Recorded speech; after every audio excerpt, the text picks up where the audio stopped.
আলো ঝলমলে স্বপ্নের এক দেশ যুক্তরাষ্ট্র, যেখানে স্থায়ী বসবাস কিংবা উন্নত জীবনের আশায় দেশটিতে যেতে মুখিয়ে থাকে গোটা বিশ্বের মানুষ।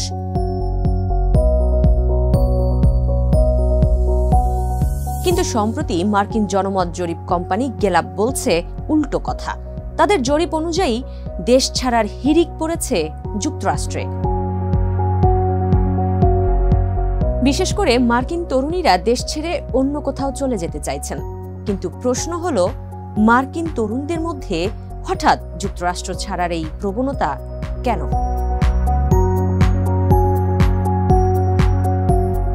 এসবই জানাবো টিবিএস এক্সপ্লেইনারে। সঙ্গে আছি তামান্না খন্দকার।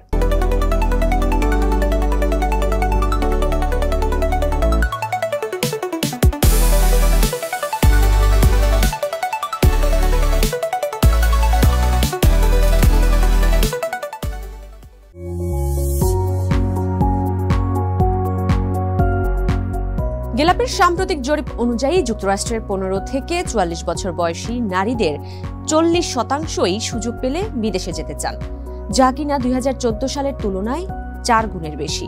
অন্যদিকে একই বয়সী পুরুষদের ক্ষেত্রে সেই প্রবণতা অর্ধেকের কম।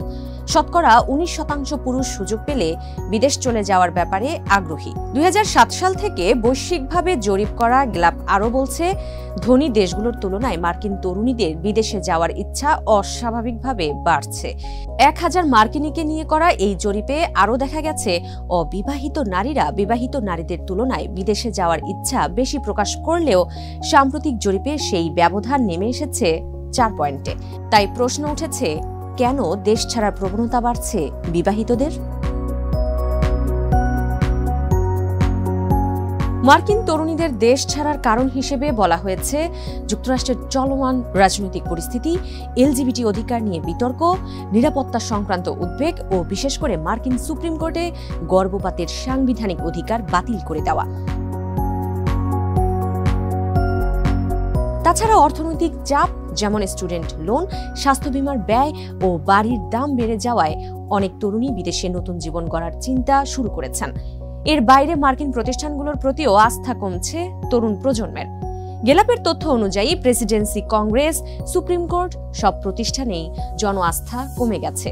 প্রেসিডেন্সির ওপর আস্থা কমে নেমে এসেছে 26%, কংগ্রেসের ওপর আস্থা 14% ও সুপ্রিম কোর্টের প্রতি আস্থা 50%-এরও কম। ফলে দেশ ছাড়া প্রবণতা বাড়ছে। নিউ ইয়র্কের আপ স্টেটে নিজেদের বাড়ি থাকা সত্ত্বেও আগামী জানুয়ারিতে কোস্টারিকায় চলে যাওয়ার প্রস্তুতি নিচ্ছেন আবারি ও তার স্ত্রী। সাম্প্রতিক রাজনৈতিক অস্থিরতা ও নিরাপত্তা সংক্রান্ত উদ্বেগ তাদের দেশ ছাড়ার সিদ্ধান্ত নিতে বাধ্য করেছে বলে জানিয়েছেন এই দম্পতি। অন্যদিকে 31 বছর বয়সী কেইটলিন 4 বছর আগেই যুক্তরাষ্ট্র থেকে পর্তুগালে চলে গিয়েছেন। দেশ ছাড়ার কারণ হিসেবে তিনি বলেন, প্রতিদিন একই রুটিন, অর্থাৎ 9টা থেকে 5টা চাকরি করে হাঁপিয়ে উঠেছিলেন তিনি। ফলে জীবনযাত্রার গতি পরিবর্তন করতেই দেশ ছেড়েছেন তিনি। অন্যদিকে বর্তমানে লিসবনে ফ্রিল্যান্সিং করা কেইটলিনের ভাষ্য, পর্তুগালের কম খরচের জীবন ও সামাজিক পরিবেশে দারুণ খুশি তিনি। কখনোই আর যুক্তরাষ্ট্রে ফেরার ইচ্ছে নেই তার। 34 বছর বয়সী অ্যালিসারও এবছর উরুগুয়ে চলে যাওয়ার সিদ্ধান্তটা অবশ্য ভিন্ন। গর্ভপাতের সাংবিধানিক অধিকার বাতিল হওয়ায় দেশ ছেড়েছেন তিনি। এক্ষেত্রে তার ভাষ্য, আমার আর সন্তান নেওয়ার ইচ্ছে নেই, কিন্তু নারীর শরীর নিয়ে সরকারের নিয়ন্ত্রণ বাড়তে থাকায় ভয় পাচ্ছিলাম। মনে হচ্ছিল নারীর অধিকার চোখের সামনে থেকে তুলে নেওয়া হচ্ছে। আমি সত্যিই ভয় পেতাম আমার সন্তানদের সামনে আমায় আটক করা হতে পারে। অন্যদিকে আগামী মে মাসে বয়ফ্রেন্ডকে নিয়ে পর্তুগালে যাওয়ার অপেক্ষায় থাকা মারিনার ভাষ্য, এই দেশে স্বাস্থ্যসেবা মানবাধিকার হিসেবে বিবেচিত নয়, এটাই আমাদের যাওয়ার বড় কারণ। তাছাড়া পর্তুগালে অস্ত্র পাওয়া খুব কঠিন, এটা জীবনকে বেশি নিরাপদ মনে করায়।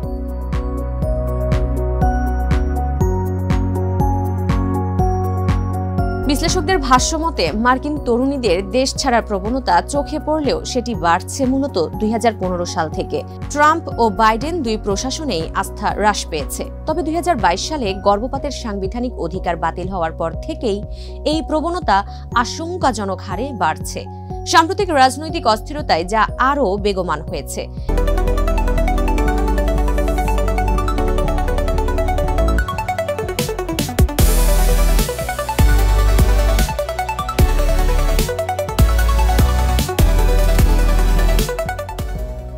এ নিয়ে জর্জটাউন ইউনিভার্সিটির সরকার বিষয়ক অধ্যাপক নাদিয়া ই ব্রাউন বলেন, নারীরা এখন দুই দিক থেকে চাপের মুখে। রক্ষণশীলদের কাছ থেকে ঐতিহ্যবাহী নারীর ভূমিকার চাপ আর প্রগতিশীল সমাজে কর্মজীবনের তীব্র চাপ। অথচ কোনো পথই নারীদের স্বাধীনতা বা মর্যাদার নিশ্চয়তা দেয় না। তাই অনেকে বিকল্প হিসেবে বিদেশে যাওয়ার কথা ভাবছেন।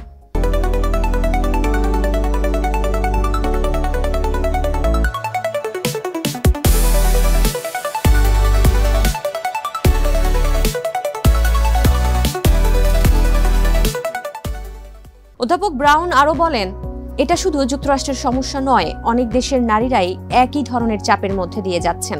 যুক্তরাষ্ট্রে বিষয়গুলো বেশি দৃশ্যমান ও তীব্র।